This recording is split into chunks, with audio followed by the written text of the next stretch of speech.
Reina Garcia, Minister of Foreign Affairs and International Cooperation of the Republic of Honduras, Excellencies, distinguished guests, ladies and gentlemen, very good afternoon to all of you. It is a great privilege to join you all today for the official inauguration of the Embassy of the Republic of Honduras in New Delhi. This occasion marks a significant milestone and opens up a promising new chapter in the warm and long-standing relationship between our two countries. Minister, let me first acknowledge the statement of solidarity that we heard from your country on the cowardly terrorist attack in Pahalgam, and we particularly value your public commitment to opposition to terrorism in all its forms, and the fact that it is something which is completely unacceptable to any form of civilized world. We very much appreciate your support and solidarity as we battle terrorism today in our region. Where the opening of this embassy is concerned, I regard it as more than a ceremonial event. It is a testament to the shared vision and mutual commitment of our two nations to deepen our bilateral ties, to fortify our institutional linkages, and to expand the frontiers of our cooperation. It reflects our common aspiration to forge partnerships not just with Honduras, but with the larger region, relationships that transcend geography and embody the values of mutual respect, solidarity, and shared progress. Excellencies, dear friends, since the formal establishment of diplomatic relations between India and Honduras on the 28th of September 1994, our relationship has grown steadily across multiple dimensions: political, commercial, developmental, and cultural.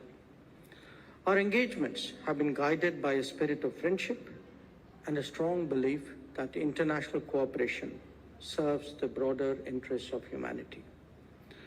In the last 3 decades, our economic engagements have grown steadily. They've been underpinned by trade, by investment, by technical cooperation. Bilateral trade is today a little in excess of $300 million, 310 to be exact. And we have a diversified basket which includes pharmaceuticals, textiles, automobiles, and machinery, while we import coffee, wood, and leather from Honduras. Now, this commercial exchange highlights the considerable potential that exists in areas such as agribusiness, renewable energy, healthcare, information technology, manufacturing. In fact, Minister, all the areas that we discussed today in our very productive talks earlier in the afternoon. We recognize the need today to strengthen our business-to-business linkages, to foster greater investment partnerships, and to explore complementarities while exchanging experiences. Where Indian companies are concerned, I do want to recognize that they have a particular interest in renewable energy and IT-enabled services sectors. We think that your country's strategic location, its favorable investment climate, and its demand for sustainable solutions make it an attractive destination. Recently, Hondutel, which is your national telecom operator, had signed a memorandum of understanding with one of our major telecom players, Reliance Jio, paving the way for the rollout of a 5G network in Honduras. This collaboration marks a significant step in digital connectivity partnership as well as in technology innovation. I'm very confident that the opening of the Embassy of Honduras in New Delhi will go a long way to facilitate trade promotion, will encourage business people to use the embassy as a hub for matchmaking, that it will provide institutional support to undertake greater initiative activities and engagements. I also want to share on this occasion the discussions that we've had today, and I think some of our earlier meetings as well. The fact that as part of Global South cooperation, we have the possibility of exchanging developmental experiences. We particularly focused, I think, on health, and also I want to mention that we are now engaged in installing an early warning system, which is developed by CDOT, which is aimed at strengthening Honduras's preparedness for disaster resilience. Our collaboration on the global stage has found many meaningful expressions, including in the United Nations. We very much value the consistent support that we receive from Honduras in various multilateral activities. I also want to mention the Indian diaspora in Honduras.